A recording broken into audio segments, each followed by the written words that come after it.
One good way to share information with your students is to make a screencast video.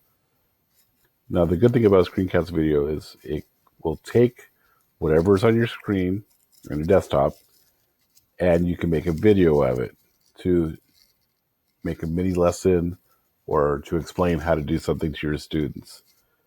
Now, the way that you get this to work is, first off, you have to download from Screencastify.com.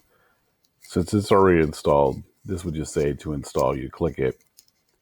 Now, the way that you operate this is you hit the little screencast button here, which then will give you this window. Select what you like, such as keep your microphone on. If you want to use the tools, you can click tools. Then click record. Then record will give you the option of either your entire screen or picking a specific application window. So if I wanted to limit it to just a web page, I would pick that. Now you record your video. Obviously, after you click what you want, click share. It'll give you a little countdown. It'll give you a little beep, beep, beep. You'll know when it's time to start recording. When you are done with your recording, you would then click the stop sharing down here.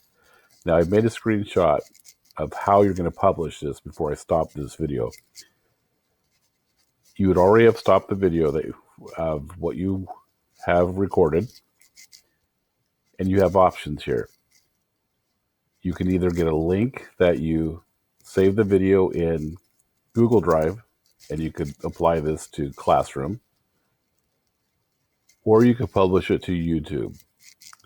Both have their advantages. If you have a Classroom set up already, you could publish there. I like YouTube because you have access in the future to it. These will publish to your SAUSD Learns account, the one that, or I think it's susd.us account. You have other download options. So it's nice. It gives you plenty of ways to deal with the product when you're done. When you're done,